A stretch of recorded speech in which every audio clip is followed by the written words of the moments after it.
deal, everybody, and welcome back. It's your favorite tatted beauty, Alasia, and welcome back to the Tatted Beauty Podcast.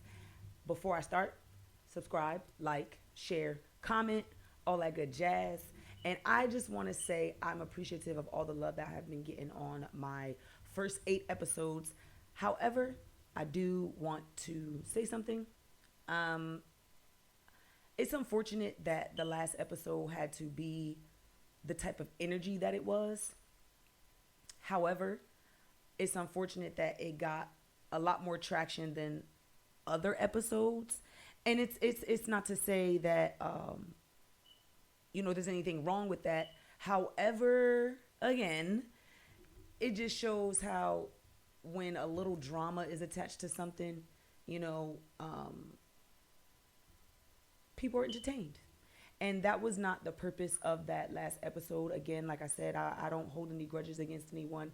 I'm just genuinely living in my transparency and in my truth. And this is what this show is about. It's not to put anybody or anything on the forefront. If anything, I'm putting myself on blast, by being transparent with you guys every episode, which I have been doing. And I'm appreciative of everybody that has been receiving of the messages that I have been giving in each video. And I hope you have been implementing them in your everyday life.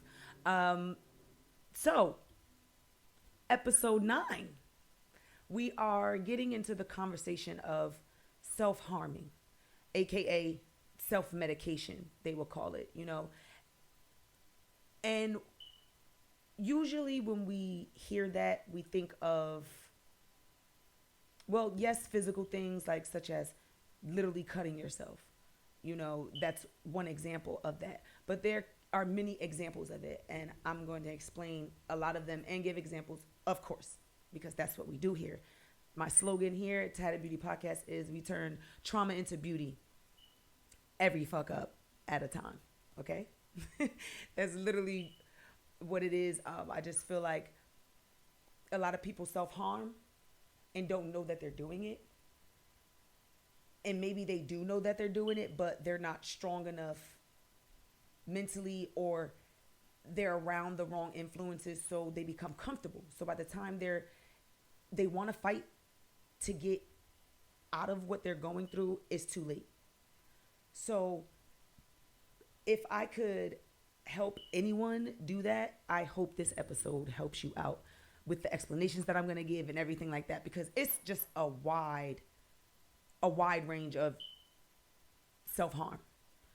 One, again, like I said, people who are cutters. There are people who take drugs to self-medicate. There are people who drink to self-medicate. There are people who work out to self-medicate. There are people who do Botox to self-medicate. The list goes on and on and on and on and on. And in the long run, it's very damaging, which is self-harming, And coming from an urban community, I live in the city of Patterson, born and raised. So living in the hood, you see a lot. You see a lot of people that you grew up with turn for the worse or turn for the better, And sometimes when they turn for the worse, it really is bad. And if I could help anyone, at least one person an episode, I know I did my job. I'm appreciative of everybody that these episodes touch, but one person is enough for me, okay? Because we are living in a world that's very shallow at this very moment, and there's a lot of people who have a lot of addictions that don't really know that it's damaging them in the long run. And I'm a prime example of some of those things, not necessarily now, but before, in my former life, as we say. And I'm going to get into all of that. But again, if you have been doing any of these things to cope with the things that you have been doing because you don't have certain people around you, or because you maybe have lost loved ones, or you maybe have lost everything, because I've heard those stories too. When I was growing up, my mom, we used to see people, and she used to tell me, well, they come from a very rich family, but they may have been disowned, or the family kind of got sick of them not wanting to do anything and just let them out on the street. Or some people choose to self medicate and self harm, and that's just the life that they want to live. But I'm pretty sure, and I know for a fact, a lot of people don't want to be in the situations that they're in, the situations of self medication and self harming themselves. I know a lot of people don't want that kind of life for themselves, but it ultimately winds up being their life after a while because of the traumas that they go through. And it's not necessarily fair, but and when I say it's not necessarily fair, because sometimes we can be around people that don't even say anything to us, watching us, drink ourselves into a depression. Because not for nothing, the people you're around could be fighting demons as well. So as much as they're feeding your demons, you both are feeding each other demons, basically, at the end of the day. And I always say, when you go back home or when you're sober again, you're still left to sit with what you were originally dealing with. So yes, it was fun while it was happening, because we've all been there too. We all go out to parties when we're feeling down, or a breakup, get into an argument with your significant other. Some people go out losing a job, you know what I mean? Just want to make yourself feel good, and that's all well and good. But when you actually are sitting with yourself and you actually abuse that, because I'm not saying you can't go out and enjoy yourself and make yourself feel good, but when you're actually abusing it like every day or every other day, that's a problem. Now, if you're just going out every weekend and you worked a hard week, cool. Nobody's saying you're not doing that, but understand what I mean by self-harm. And I'm not just saying drinking in general. There's a level to it. I'm not just saying popping pills, taking drugs. There's levels to it. And I'm pretty sure a lot of you know what I mean when I say it's levels to it. I have seen people take 10, 11 pills in a day. If that's not a prime example of self-harming, I don't really know what is. Yeah, I just don't. I have not abused, alcohol and stuff like that, but I have self-medicated myself because I was a teen mom. I had my daughter at 18. So a lot of teen parents, they even do it now, and they're even younger now. They don't want to be in a house. They weren't built for that at an early age. And you know what they say, you can't do the time, don't do the crime. So when you have these children, you bring these children in the world, you have a big responsibility. And sometimes you want that freedom. You want to go outside. You want to drink with your friends. You want to smoke. You want to party. You want to do certain things. And it becomes so comfortable and it feels so good to you because you're blocking out everything in your reality, sort of, that you don't even see the harm that it's doing to yourself. Because I've seen people miss work. Like, it could be simple things. People don't understand that, like waking up late for work, not making it to work because you're drunk. You know what I'm saying? Getting into unnecessary fights, not being able to control your liquor. All of that is self-harming.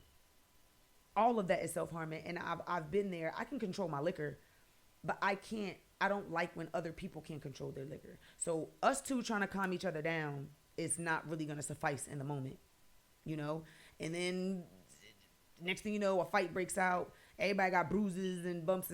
Listen to what I'm saying to y'all. I'm not a fighter, but I know how to fight. But this right here,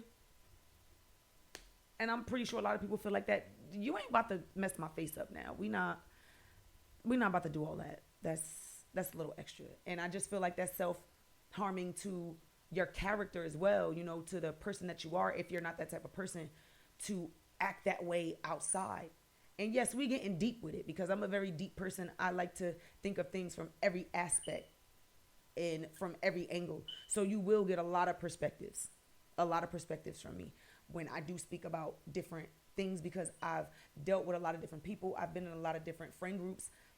I've traveled a lot and been into a lot of different states. So I'm able to really talk about these things with you guys because, as they say, get through it. I got through it. Definitely. But There was an article online about Puff Daddy, and his son actually got a DUI for drunk driving. We all know what that is. And he makes liquor. So the mom goes on social media, which I mean, I don't really feel like was cool of her to do, but social media has become so glorified and it's so pushed to the forefront and it's basically the mainstream for everything now that she felt she needed to put online. But I feel like she was protecting her son and saying what she said. And basically, in a nutshell, don't quote me on everything she said. But what she said basically was you're out here partying and living your best life and making everybody else happy, and you're making liquor that's basically poisoning your child, and I'm not gonna let my son go out like that, basically is what she basically was saying. And as parents, or people in the industry rather that do have all of this money, they do have the money and things to create all of these businesses, and sometimes they don't realize how damaging it can be to the people around them, aka their children. Because not for nothing, a lot of Puffy's kids, follow in his footsteps, whether it's music, whether it's business, whether it's whatever. And it's not a bad thing, but when your son is getting DUIs, he's basically messing up his future. I'm not sure of how old his son actually is right now, but still, he's young enough to the point where he can, mess up his life basically. And I'm pretty sure they're gonna make sure he's good, but still, that's still self-harming, damaging in the moment. You know what I mean? And maybe his son was self-medicating because of something that he's going through. It's always a ripple effect, and it's always a bigger picture behind what actually happened in a situation. Jocelyn, Lord, when I heard this, I couldn't even believe it, because I mean, I could a little bit, but it was just like, seriously. She made a comment. It was her first time performing after she got out of rehab, and in the audio she literally said, this was the first time I've ever performed without being on a pill or without, the booger sugar. We're going to say booger sugar on here because I don't even know if I can say that word. Okay.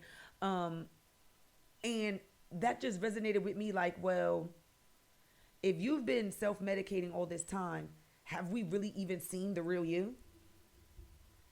Have we really even seen,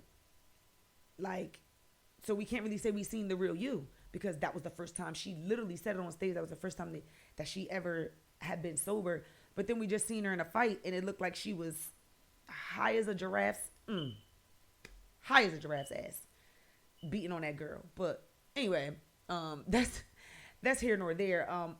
But that just goes to show, a lot of people self-medicate and self-harm themselves for so long that when they become sober, and she actually had an opportunity to become sober, because a lot of people don't have that opportunity to get sober, to get better, and I'm thankful she was able to do that. But, for the people that are not able to get out of that, like living in the city of Patterson, I just literally had a conversation with my daughter, and we actually seen a young man. I promise you, he looked like he was about my daughter's age, like 16, 17, you know what I mean? And he was, down bad, basically, and he was on drugs, and he was basically asking, people for money. And I'm always a person, I always give change. Like, I don't care who it is, even if I know it's somebody that's probably gonna go buy drugs, I always say my blessing is in the giving, and their sin is going to be what they do with it. Their blessing or their sin is going to be what they do with it. If they tell me they're hungry and they go get something else, that's not my karma. That's not, you know what I mean?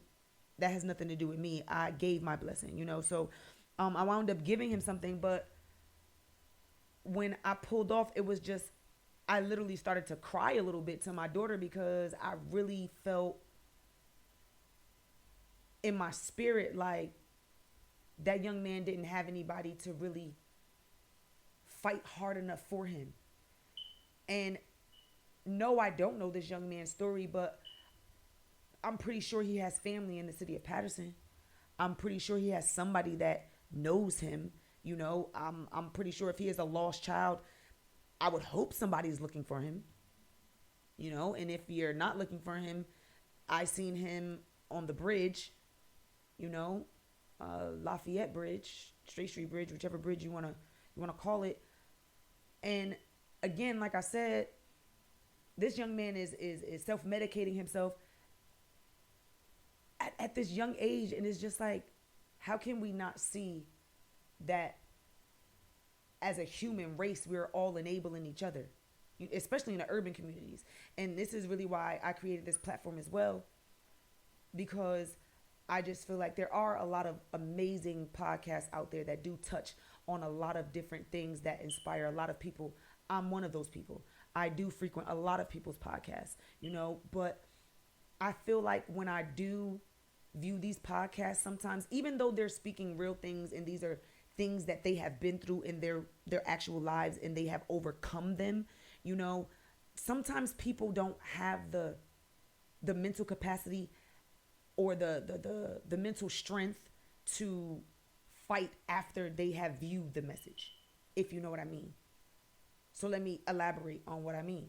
So I can look at a podcast, I can look at an inspirational video, and although I'm looking at the video and I'm actually receiving the message and what it really means, you know, and I can agree with it wholeheartedly, you know, but after I'm done or after I put it down, after I close whatever I'm looking at, I don't implicate that in my everyday life, and I just literally am kind of like stuck in my ways a little bit. And I know all of us do that, and that just goes to say, and I have said this to friends as well, you're not going to move until you're ready to move.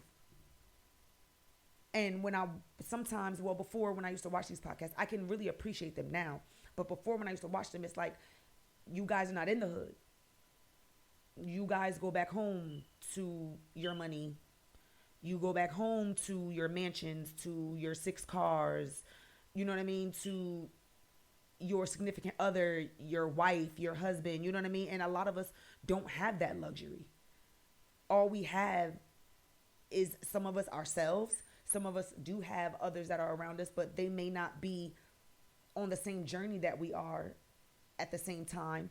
So we wound up self-harming ourselves because we don't level up in a sense. So we kind of conform and we adjust to our environment, like going out every single weekend. That has become a ritual to some people. And like I said, if you want to do it, that's all well and good to you. Like, cool. I used to be that person. Absolutely. Like I said on the last episode or a couple of episodes ago, if outside was a person, definitely would have been me. Like, it definitely was me. But after a while of just going through so much personally, you know, in my family life, relationships, and just venturing off, and the experiences that I actually did experience, I've had a lot of experiences that a lot of people have not gone through, you know. So I did have a lot pent up in me. So, you know, I was self-medicating and self-harming myself because I would, you know, go through bottle after bottle with my friends. I'm with my friends. I'm having fun. Absolutely. We are having a great time. You know, we partying until about 4 or 5 o'clock in the morning. But the self-harm comes in because sometimes I wasn't working. I still had money, but I wasn't really working. Wasn't, you know, bringing the income in. I had a child. Sometimes she would be in the house with my sister or my mom. You know, she was still at home, you get what I'm saying? But she was with someone else. I wasn't in the house because I was in a depression, because I couldn't get myself together mentally, you know? So I just felt like I needed to be outside with my friends to fill a void, basically. And I feel like that's what a lot of people do now, is they don't know how to really, or they feel like or they don't want to be judged, because I've seen that happen as well, where people don't drink anymore, they don't smoke anymore, they don't do certain things anymore, and their friends feel like they're trying to be funny, like, or they try to get them or manipulate them into drinking. Peer pressure is what they call it, like, you sure you want to go, and try to test you. And if you're not strong enough, or if you're not in a season where you're ready to give all of that up, you're going to fall right back into the same pattern. And again, we've all been there. I fell into that cycle with Black and Mouse.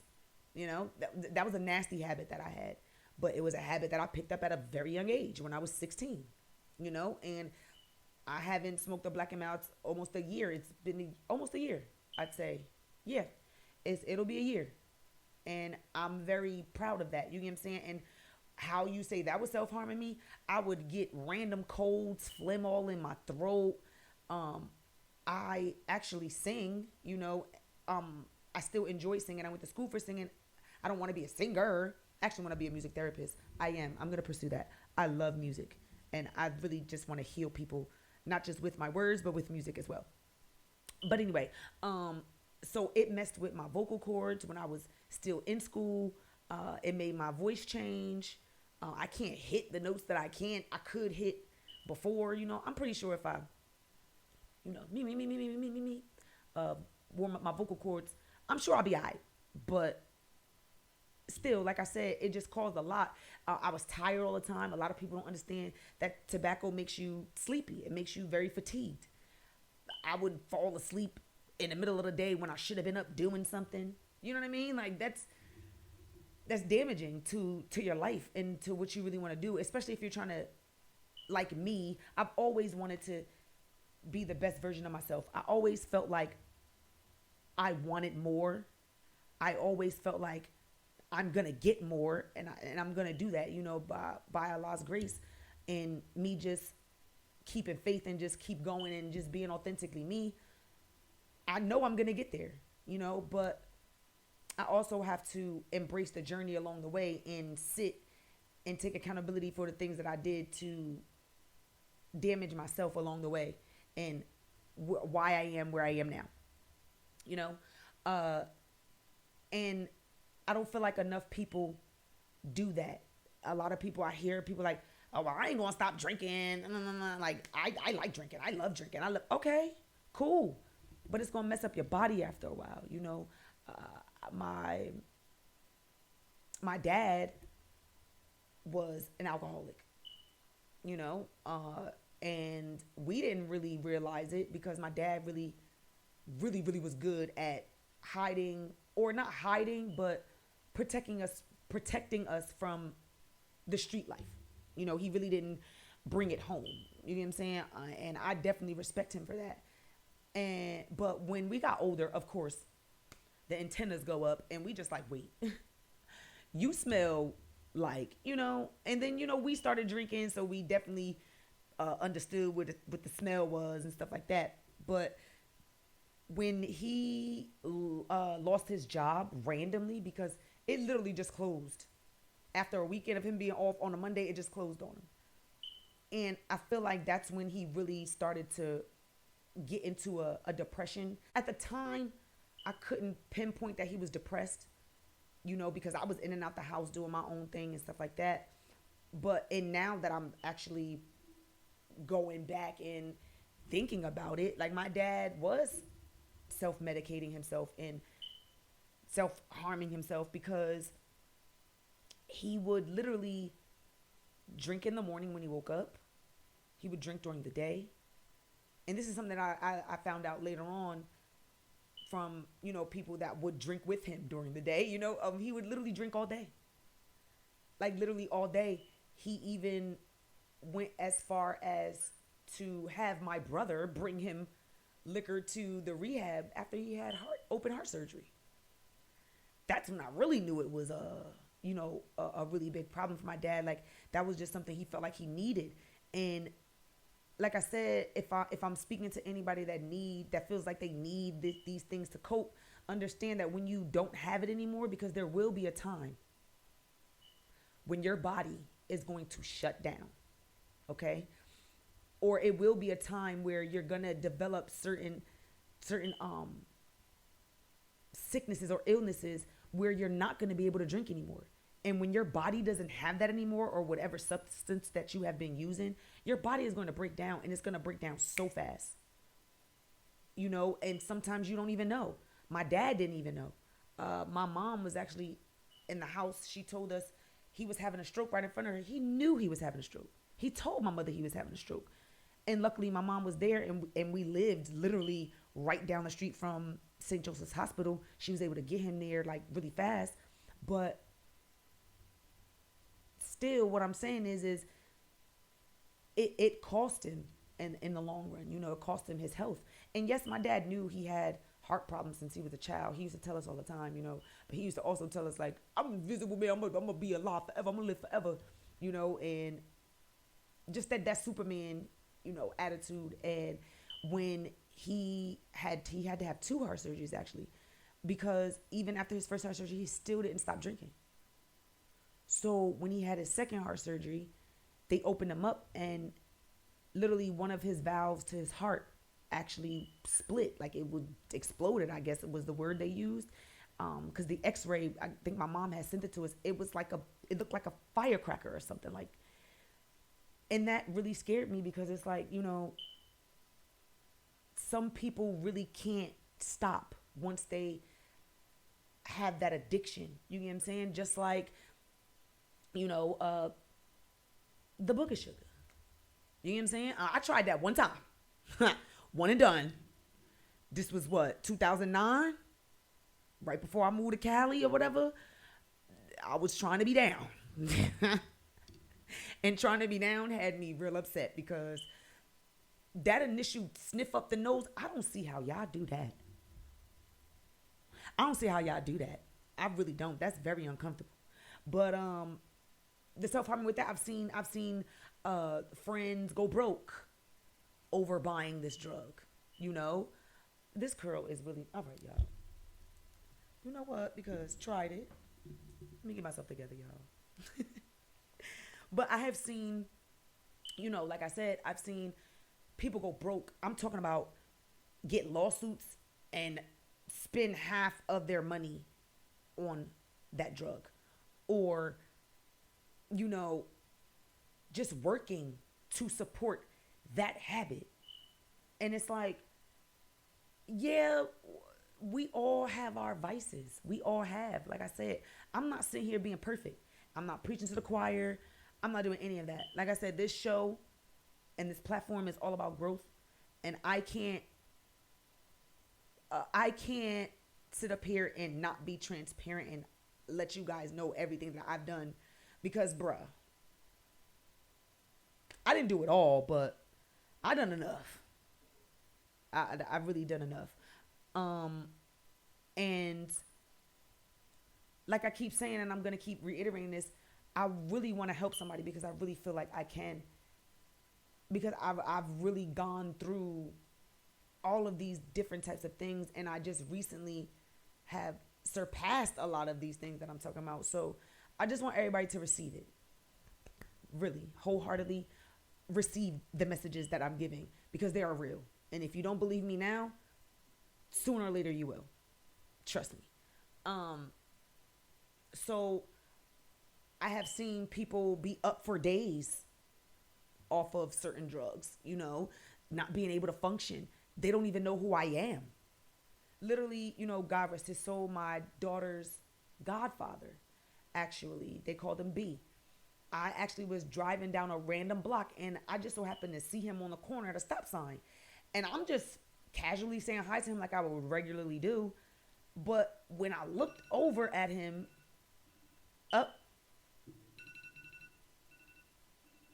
I'm going to finish this story, and then we're going to get into Isn't It Shady, because that's what that alarm was. All right, so let me finish this.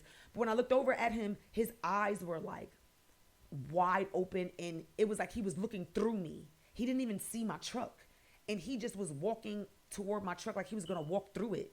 And that really broke my heart, because he had actually seen his significant other die in front, not see her, but he woke up to her dead next to him. His apartment caught on fire. It was just a lot of things that happened to him. So he wound up self-medicating. And that really hurt my heart because I knew him since my daughter was born, or before my daughter was born, rather. So to see him like that, and I believe my daughter was about 8, 9, or 10 at the time, that broke my heart. It really broke my heart. Seriously. So to anybody out there fighting these demons that you feel like you can't fight, you can. All right? And I may not be the right person to fight them with you, but if anybody wants me to fight them with you, if you need any advice or whatever, I'm here. Hit me up. I'm going to put my Instagram at the bottom. Okay? But now it's time for Isn't It Shady, baby? Get these shades on. Okay? Because this is a funny story, but it's also a scary story, and it's kind of like pivotal to why I'm so compassionate to this day. So yeah, isn't it shady that I used to be with someone that used to self-harm herself, and she was a cutter, and I didn't even know she was a cutter until I believe we were together 4 or 5 months or something like that, because she lived in another part of Jersey. I lived in Patterson, so I had to travel. We had to travel to each other. But anyway, I'm a person that likes to cuff my pillow. So I cuffed the pillow underneath. You know how you just cuff it underneath and you put your head on the pillow? So yeah, I went to go do that and something poked me in my arm. So now I'm like, well, what the? I reach in the pillow and it's like a 4-inch, 5-inch knife in the damn pillow. My initial thought was, girl, is you trying to off me? Like, is you trying to do something to me?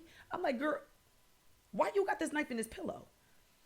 And when she paused and I saw her get a little flustered and I seen that she was a little embarrassed, that's when it clicked to me, like, but I didn't want to say it out loud. So I waited for her to tell me. I was like, just tell me, like, what's up?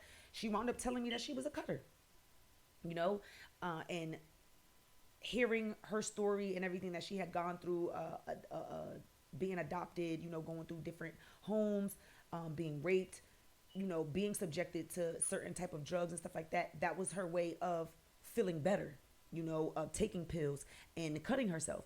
And I had never experienced that ever in my life, bro. When I tell you, it freaked me out. And I guess that was the first time you could say that I really felt a real sense of manipulation, because I really tried to love on this girl real bad. Like, please don't cut yourself because of me. Please. Like, everything I did. Yeah, girl.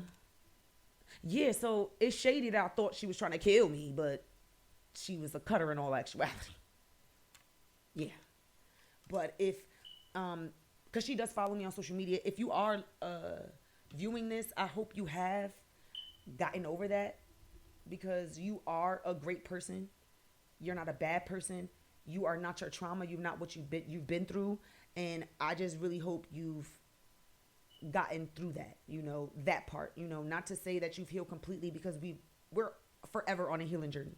But I just hope you've really nipped that in the bud, because that's not cool. I've seen videos of people who've taken it too far and they couldn't reverse it. So yeah, for anybody out there who has these addictions or these self-medicating, self-harming behaviors, get a hold of them before it's too late. Seriously. Really, really, really get a hold of them before it's too late, because you never know who you can save with your story or who you can save in front of you. Like, if you have children, I see a lot of alcoholic parents, and I've spoken about mine, but I've also seen it, where they are harming their children by being so angry all the time and screaming at them and just calling them out their name and, talking to them basically like there's somebody out in the street, or beating on them because they don't have any self-control, because they're just reacting off an impulse, or because they're drunk. And when they're sober, they want to apologize, just like an abusive relationship. Something just triggers them in the moment, and it satisfies them to beat on you. But it's self-harming to the person who is getting abused, because you're devaluing yourself. And then that turns into insecurities. And then that can turn into more self harming on their end, because then people turn to drugs, people cheat. That's a form of self harming, cheating, because you are transferring energy from different people, especially if you are promiscuous. Now that is a whole nother vibe. Now, if you just cheated like one time, that's still wrong. Cheating is cheating. It's still wrong. I don't care if you just did it one time. But no, when you are in relationships and you are promiscuous like that, and you're just transferring your energy from everybody to everybody, and you're coming back to one person, and that one person is not giving their energy to anybody else, understand that you can pass that energy on to your partner, to your wife, to whoever this person is that's not giving away their energy, and you're just giving it all of them, all these different people, all these nasty different energies, these bad vibes, you know what I mean? And yeah, you're satisfying yourself in the moment, self-medicating yourself in the moment because you want that nut. But when your significant other starts acting funny at home, or starts to read you different, or read your energy different, understand it's because you are bringing home that energy to your partner. And your partner, after a while, they're not stupid. Sometimes your partner knows you better than you know yourself. So when you are out there doing stuff like that, you gotta take into consideration who else you're harming at the end of the day. It may be self-medicating to you because it makes you feel good, but if you are in a relationship and you are out here doing these type of things, it's not okay. And it's not fair to your partner, especially if they don't know. Do you know what I mean? Like, and that has been a silent killer. You get what I'm saying? Of a lot of people's relationships. People just wanting to transfer all these bad energies and just wanting to just be, and it's not okay. I've seen myself, I seen myself turn into a nasty character. You know what I mean? And I'm not throwing shade on anyone or anything, you know what I'm saying? But I really did feel a difference. And that's just me being honest. I really felt a change in my energy sometimes. And people would watch me, or people would, come over in those seasons when I was self-harming myself, or when I was in those moments. Like, yeah, they see it as a good time. And we all saw it as a good time. But in thinking of it now that I'm older, you know what I mean? It's like, dang, Alasia, like, y'all was basically feeding each other demons. That's basically what y'all was doing, And just last year, I felt like I was doing that too. Allowing people, when I know I'm in an impulsive energy or I'm in a negative space, and they're my friends, so yes, I want you to come over and I do want to feel good, but I couldn't, and I didn't understand that them feeding me the liquor, was self-harming to myself, because when they left, what you thought I did? Slipped right back into the same mindset before they even got to my house, because like I said, having people around can sometimes be deemed as self-medication too, because some people just need people around. And at one point I felt like I needed people around, even though I spent a lot of time by myself. It was at one point where, like I said, I felt like my mental was going to get the best of me, and I felt like I was really going to take me out. And I just felt that I did need certain people around me. But in dissecting everything, I realized that in certain situations, not all of them, in certain situations, I was self-medicating, and it wasn't conducive to the growth that I wanted. It wasn't leading up, or it wasn't where I wanted to be if I'm trying to be the best version of me. You understand what I'm saying? So that's why I don't drink as much now. I drink a little. I drink, but I don't day drink. Girl, child, don't even get me started on that. I don't really day drink like that, but I drink, and it's just because I don't like the way it makes me feel anymore. I get aggressive. I don't know if nobody else feel like that. I'm a Patron drinker myself, you know, a little light. Give me a little light liquor, you know. But if I do gotta say a dark liquor, I'm not really a dark liquor type of drinker. I do Henny sometimes, but I'm a Remy girl. Remy, the green bottle, okay? Green bottle all day, every day, okay? And I just don't like drinking it sometimes though, because it makes me aggressive. I don't know if nobody else feels that way too. Like, put in the comments or something down below if this makes y'all feel that type of way too. Like, light liquor, I'm cool. Patron, I be good. You know, still be banged up, but I be good. Let me get some Henny or like some dark liquor or something other than what I'm used to drinking. That's why they say stick to what you know. Because then I'll be looking at everybody like, what? And I have done that before. You know, I couldn't get my home life together or something with my baby father wasn't going right or whatever, you know, and it's just like, I had to really be like, Alasia, stop making excuses or whatever and just focus, you know, and I did that for a while, for a long while. And again, like I said, I'm not trying to force my beliefs on anybody. I'm just literally speaking from authenticity and just being transparent with you guys, literally, and life lessons. And this is my story, okay? If anybody should be embarrassed or feel some type of way, it should be me. I'm the one letting everything hang out, okay? So don't feel uneasy watching this. Don't feel discouraged watching it. Don't feel no type of way watching it. Again, I'm not judging anybody. I'm not at all. I have self-medicated myself with pills before, and not all the time. It wasn't all the time. It was like when I was just with my friends, or we would go out for a weekend and we knew we were going to have a great time, or if we went out of town and we knew we were going to have a great time. That was a drug of choice, okay? And it took for me to take this one. Baby, I don't know. Listen, if anybody is looking at this that know what I'm talking about, a BMW. If you know, you know. Okay? I took it with my significant other that I was with at the time. So this was about 11. Yeah, about 2011, 2012, something like that. So it was me, my significant other, my best friend, and her significant other at the time. They're in the back seat, and we're on our way to New York. Now, we trying to have a good time, everything like that. Now, we already pop it. We already in New York. Now, my best friend, she didn't take it, anything or whatever, so she was just chilling. And me and my best friend, we're very, very spontaneous people, and we interact with everybody. Like, we're very friendly. You know what I'm saying? We can vibe with anybody.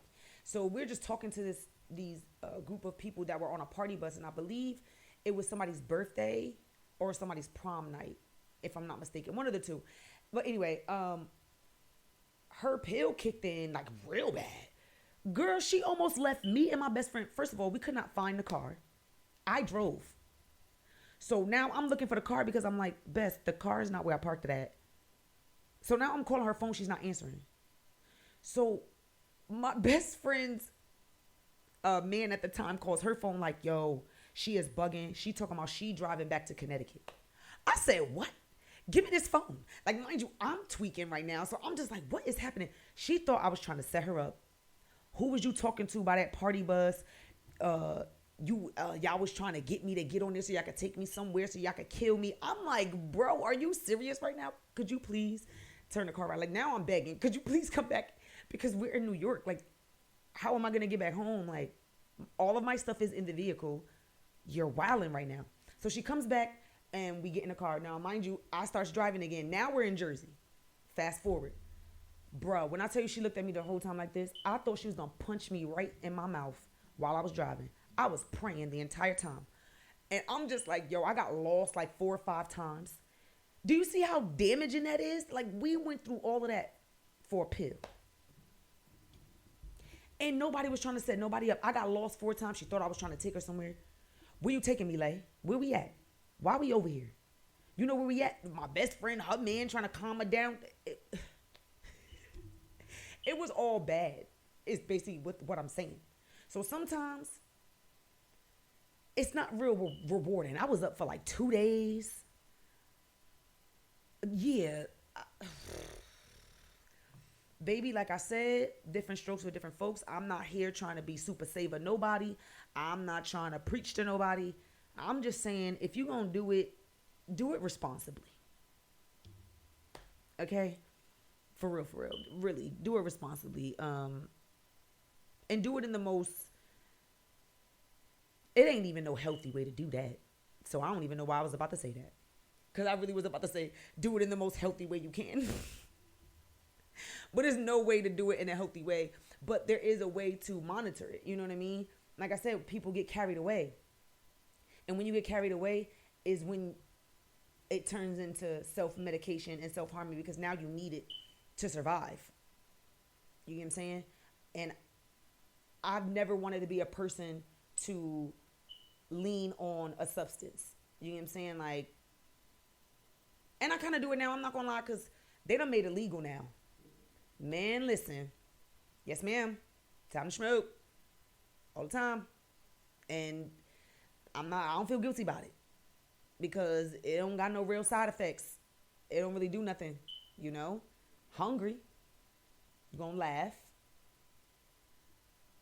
You're going to have a real intellectual conversation depending on who you around. And that's about it. But everything else got a strange or weird side effect for me, and I'm good on it.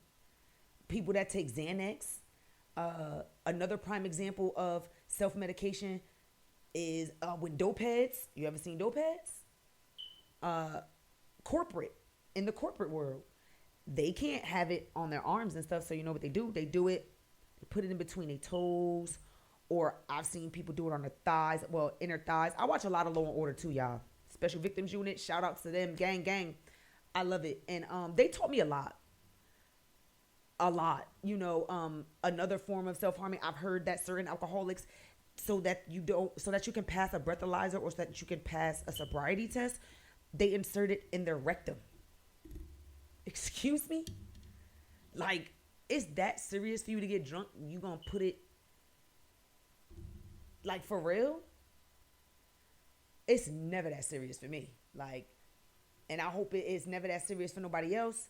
But that was on the episode of Law and Order. So I hope nobody out here doing that, putting no alcohol in their booty hole to get drunk. For real. And they say you get drunk faster that way too. That's just wild. We got to cut that out. We really got to cut that out. Because like I said, as a human race, we really don't know the true definition of self-harming, because some of us come from such rough areas that it seems normal because everybody around us is doing it, because our family is doing it. Our mom, you see your mother doing it, you probably see your father doing it, so you adapt to that energy. And I'm not saying that everyone has done it, because a lot of people have overcome that and surpassed and been able to fight through that. But a lot of people have fallen victim to it and got out of it. And for the people that have, kudos to you. For real, hats off to you, because it's not an easy thing, especially certain drugs, because certain drugs, they say, is a gateway to other drugs, you know, and it says you're always chasing the next high. So that's why a lot of people do get strung out on certain type of drugs. But I also seen people's testimony, like I said, where they come out of it. My aunt is a walking testimony. You know, my dad's sister, love her life. And she was strung out on drugs all my childhood. You know, I was told that my aunt was like the it girl, and, you know, everybody just turned their backs on her. And that caused her to fall into a depression, you know? And I can identify with that wholeheartedly, you know, just feeling like not the world is against you, but loved ones, or, you know, just certain situations make you feel like you need to cope. You need something to ease the pain. You know what I mean? And sometimes people will watch you do it too. people will watch you self-medicate because we're going to get deeper into it. Sometimes people don't want to see you succeed, so they'll keep feeding you it. They'll keep feeding you the poison. They'll keep coming around you because they know how it enables you, because they know how it makes you look, or they know how it makes you look in front of other people. And that's a very malicious thing. And no, I'm not trying to paint a picture of people in that way, but I've seen it in front of my face. That's the only reason I can tell you about it. I've heard about people putting stuff in people's, stuff that they smoke, and it's just like, why would you want to do that to that person? Because deep down, sometimes people are jealous. You know what I mean? And now this person done slipped you something, and now you strung out, because I've seen that as well. Young man had nothing wrong with him, nothing at all, chilling with a friend group, and they laced his weed. And now he talks to himself, and he walks around, and he used to be the flyest. You understand me? Flyest.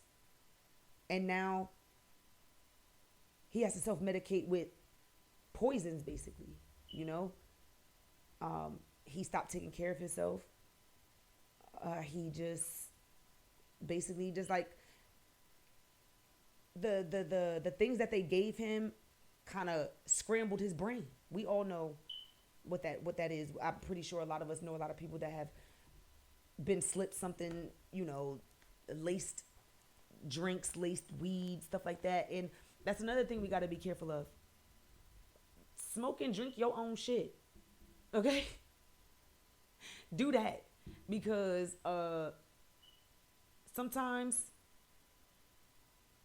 people can trick you into self-medicating because they're feeding it to you, like I said. And again, sometimes you don't even see it because you just feel like I am basically numb in the moment. But like I said in the beginning, don't become so comfortable and become so dependent on it that that's what you need every day to cope. Not a victim, but become a product of your environment because it's just something that you're used to seeing.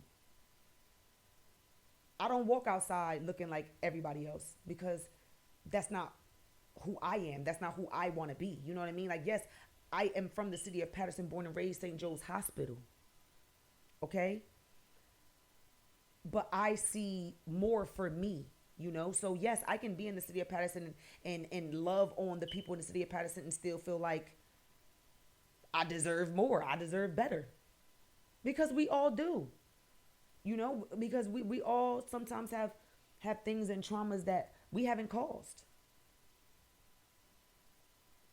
AKA get in therapy, people. I just literally had this conversation too. Get into therapy. It's not a bad thing, I'm gonna get back into therapy. That's one thing that I'm really, really, really striving to get back to, because it did help in a way. It helped me understand certain things that I didn't even know that I was still harboring from my childhood, little stupid things that trigger me in the moment, and it's just like, is it really that serious? Is it really that bad? And therapy can help you with anything. I know a lot of people as African Americans, I know a lot of us don't like the word therapy. It seems like rehab a little bit. And it is, in a sense. And some of y'all do need rehab. Absolutely. But it's more to it, because literally majority of everything that we do is mental first. If you don't have the mental to do certain things, you're not going to grow. And I've been stagnated mentally as well, even though I fought to get through these things, and I did the absolute best at doing that, you know what I mean? And I succeeded in some of the things that I did. I also felt myself, when I did self-medicate and did drink or whatever, and did go into certain environments that didn't suit me, I acted out of character. So now if somebody did paint a negative picture of me, I just validated it, because I'm acting like a complete goddamn fool, because I want to satisfy myself in the moment, but I'm in a negative place. So if you are going to self-medicate yourself, I'm not going to say do it by yourself. Hell no, because I've seen that go wrong too, you know? But it's not a bad thing.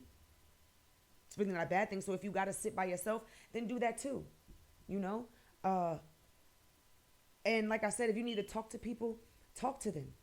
But if your people, and I'm not trying to judge anybody's friend groups, I'm not saying they have bad intentions.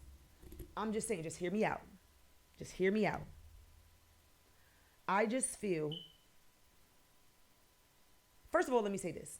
If you're not on a healing journey, if you're not on any kind of journey, if you're not on any kind of trying to level up mentally and trying to understand where other people are coming from, you know, these episodes are not going to be for you. This podcast is not going to be for you because a lot of these things are going to be triggering, you know, and going back to the Isn't It Shady topic, you know, that kind of shaped why I'm so compassionate to this day, you know, and I try to understand people's traumas and their stories. And it's not necessarily me wanting to form a trauma bond with them. It's just literally me understanding that I have come into contact with so many different people who have gone through so many different things that I do feel like I can be a light or a vessel to somebody because I have experienced these things, whether it was me going through them personally or someone that I was around going through it and I've helped them through it, you know? So, and sometimes that can be pushy to people. And I had to learn that as well.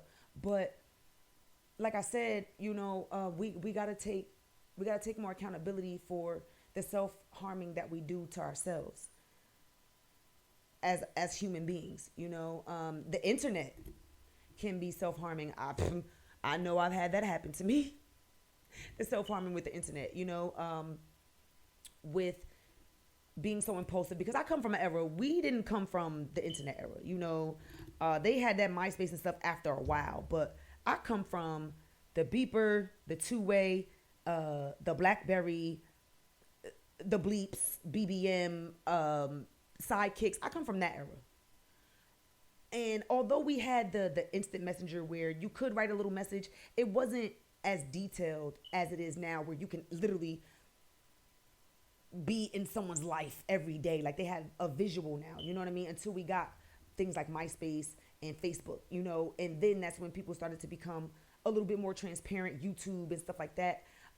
So cool. I understand that, but some people have never crossed over. So when social media, how it is now, has become so mainstream, a lot of people still were striving in that private energy. You know what I mean? They were operating in the private energy. So it's like when social media did come out and it did get as big as it did now, you get what I'm saying? I have done it as well, where I'm so impulsive, and sometimes I didn't want to talk to people because I felt like people took my words the wrong way. So I would write it on social media because that was venting to me, or I would write it in my journal. But when writing it on social media, it went wrong for me because certain people that I was around took it as though I was talking about them, or they wouldn't come to me and ask me. So it became just very weird, you know. Or we see people who are so consumed with becoming stars or becoming these influencers and famous that, yes, following trends are the thing. So yes, follow trends, but it's some people out here on the internet that are really self-harming themselves by doing anything for $1. And I'm talking about anything. You're messing up your insides, eating all this spicy stuff, eating all this weird food. Like that's crazy to me. By all means, get your money. By all means, get your money. Get your paper. Do it. By all means. I'm just saying, think about it in the long run. Like, I hear people tell stories like, I make all these videos for y'all. Like one influencer was making a lot of videos, hot, spicy videos, and nobody was really, you know, interacting, I guess, or supporting him rather. And he went on to say like he had stomach viruses, or like was peeing out blood and stuff like that. Like, and it's just like, wow, like you're really putting your body through this for a like, for a share or for people to, and it's just like I said, get your money, but is it really worth it in the end when you really, really think about it? Have you ever watched My 600 Pound Life? Yeah, I've seen men and women, children too. You know what I'm saying? Like they overeat themselves and because they're so depressed. At one point, I feel like my sister did that. My older sister, she used to just consume all of this food. She was very confident though. Understand that she didn't care.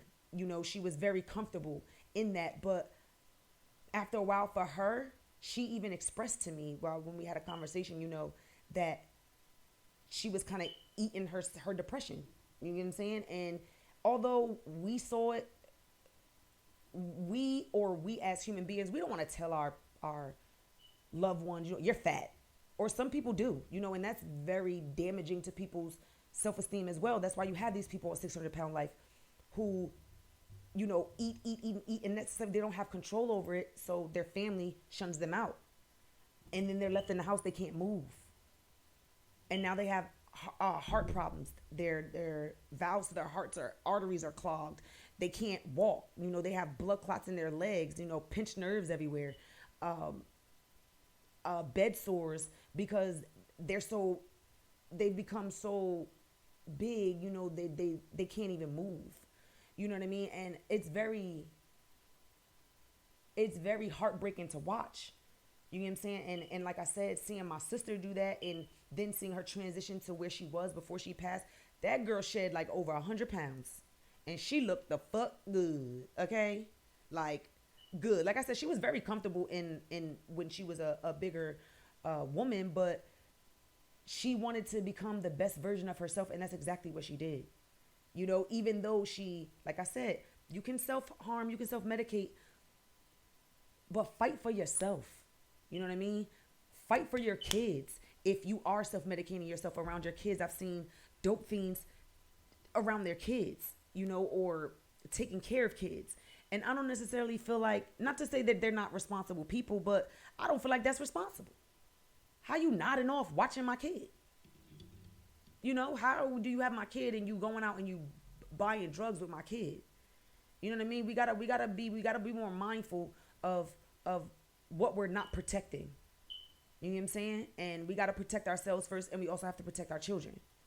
You know what I'm saying? And I'm very big on that. So again, if this resonates with anyone, I just hope that you have the strength to fight through it. You are not your trauma. Again, I am living proof. I'm a walking testimony that I almost literally let life take me out. Literally almost let it take me out. And I'm just here to tell you, like, that doesn't have to be you. And if that is you, if you do, hit the bottle every day or whatever, just slow down. I ain't telling you to stop, but slow down, because it's literally going to cost you in the long run. It really, really is. I'm not saying this to scare nobody. I'm just really say this to save a life. Seriously. Like,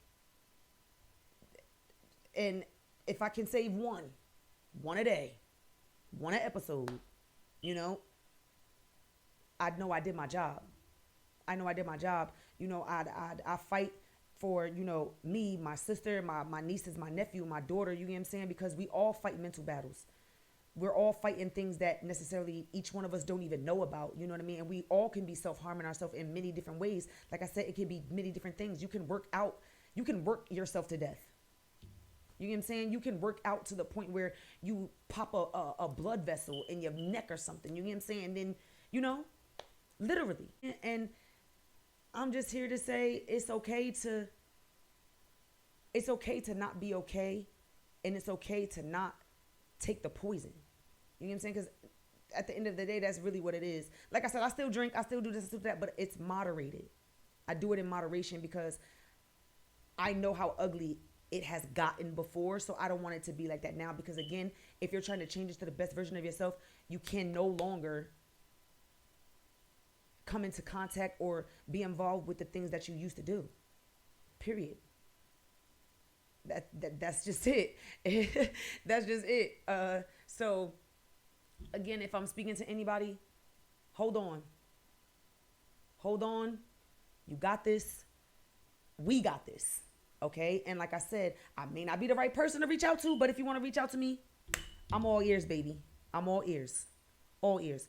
But you know, I always leave you guys with a word because I'm going to wrap this up. I hit a lot of points. And again, I hope this resonated with somebody. Today's word is understand that self-harming yourself can be pleasant in the moment, but sometimes self-harming and self-medication hurts worse than healing. So if I'm speaking to anybody out there, heal, baby. Just heal, okay? This has been episode 9. We turn trauma into beauty. I hope I've turned somebody's trauma into beauty. We turn into beauty one fuck up at a time, okay? I have been your vessel for this evening, Miss Tatted Beauty herself, your favorite Tatted Beauty, Alasia. This has been the Tatted Beauty Podcast, episode 9. See you guys next time.